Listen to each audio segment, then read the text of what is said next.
Parizay Naufal से कहती है कि सुल्तान की बीवी कितनी हसीन थी ना, लेकिन उसने उसको भी कांच की गुड़िया की तरह तोड़ दिया। नौफल कहता है कि मेरा दिल चाहता है कि मैं उसकी मदद करूं और उसकी सुल्तान से जान छुड़वा दूं। सुल्तान ने उसको कितना मेंटली टॉर्चर रखा हुआ था कि वो सुल्तान से दूर रह के भी उससे इतना डर रही थी। परीज़े कहती है कि आप उसकी क्या मदद कर सकते थे। सुल्तान ऐसी पर्सनैलिटी रखता है कि वो सब लोगों को अपना दीवाना बना लेता है। देखा नहीं चांदनी को भी कैसे उसने अपना फैन बना लिया है। वो जजिस को भी अपनी बातों में ले लेगा और फैसला उसी के हक में देने पे वो लोग मजबूर हो जाएंगे। फिर उस बेचारी लड़की को दोबारा से सुल्तान के घर ही जाना पड़ेगा। नौफल कहता है कि मैं तो सुल्तान का दिमाग बड़े अच्छे से जान चुका हूँ, इसलिए मैं जानता हूँ कि अगर वो असरा को डिवोर्स देना नहीं चाहता तो यकीनन इसमें उसकी कोई चाल है। मैं असरा की मदद ज़रूर करूँगा। परीज़े पूछती है लेकिन आप उसकी मदद कैसे करेंगे? उसने इतना अच्छा वकील किया हुआ है जो कभी भी कोई केस नहीं हारा। नौफल कहता है कि पहले तो मैं सुल्तान को इस केस में इतना थका दूंगा कि फिर मैं एक ही दाव खेलूंगा और वो सुल्तान के लिए जानलेवा साबित होगा। फिर वो कहता है कि ये चांदनी भी आजकल बहुत ढीली पड़ी हुई है, इसको भी मैं ज़रा दोबारा से एक्टिव करता हूँ और सुल्तान के पीछे लगाता हूँ ताकि उसको खुरेदे और पता लगाए कि उसका असल में प्लान क्या है। फिर नौफल चांदनी को अच्छे से ट्रेनिंग देके उसको सुल्तान को कॉल करने के लिए कहता है। चांदनी सुल्तान के साथ बड़ी हमदर्दी जताती है।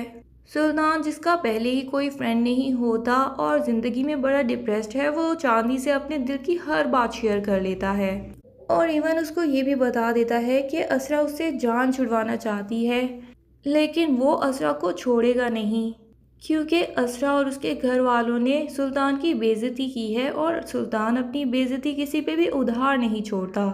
इसलिए वो असरा के घर वालों को इतना मजबूर कर देगा कि वो वापस सुल्तान के पास उसे छोड़ के जाएंगे और फिर सुल्तान उनको अपनी शर्तें बताएगा जो कि पहले से भी ज़्यादा मुश्किल होंगी। असरा का अपने घर वालों से भी मिलना जुलना बिल्कुल बंद करवा देगा और उसको पहले से भी ज़्यादा ज़हनी टॉर्चर्स देगा।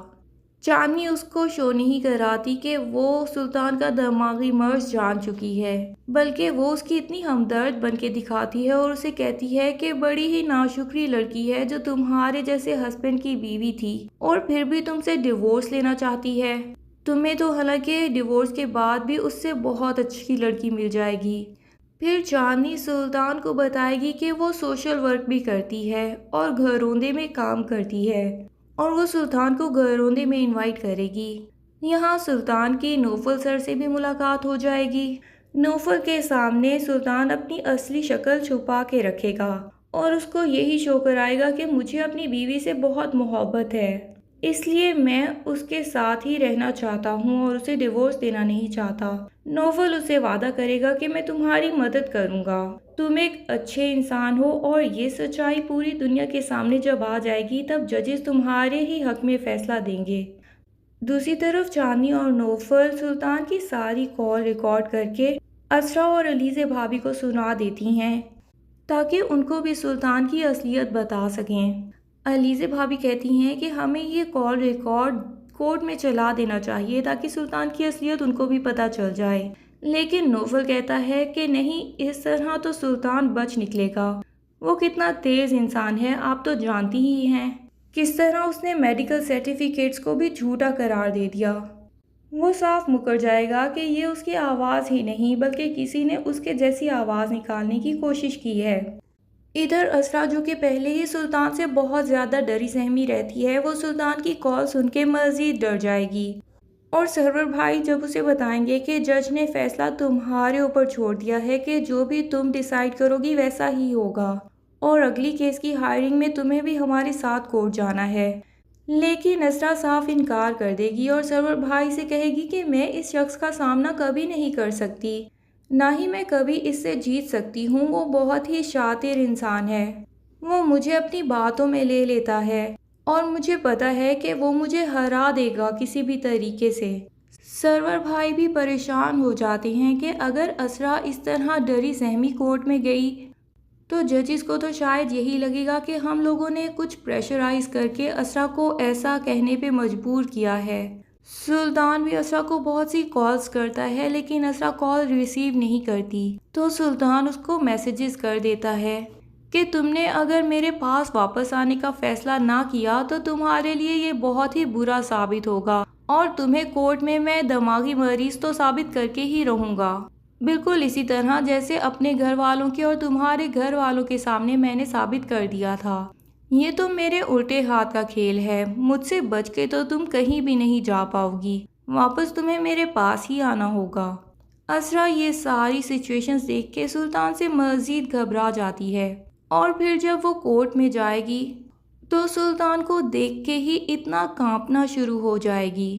और सुल्तान का प्लान भी यही है कि असरा इतनी डरी सहमी कोर्ट में आए कि जजेस पहली नज़र में ही समझ जाएं कि असरा मेंटली डिस्टर्ब्ड है और फिर उनको यही लगे कि उसके घर वालों ने उसको ज़बरदस्ती कुछ मेंटली टॉर्चर्स देके ऐसा फैसला लेने पे मजबूर किया है।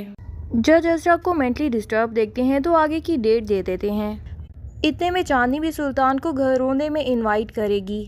नौफल सुल्तान के साथ अच्छी फ्रेंडशिप कर लेगा और उसके बाद सुल्तान उसको अपनी झूठी स्टोरी सुनाएगा जिसमें वो खुद अपने आप को मजलूम शो करेगा और अपनी बीवी और उसके घर वालों को जालिम शो करेगा कि वो बिला वजह ही सुल्तान के अगेंस्ट हो चुके हैं और इससे जान छुड़वाना चाहते हैं।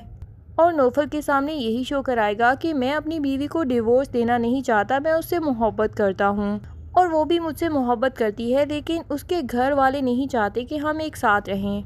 नौफल उसे कहेगा कि आप तो बहुत ही अच्छे इंसान हैं, पूरी दुनिया के सामने आपकी अच्छाई आनी चाहिए।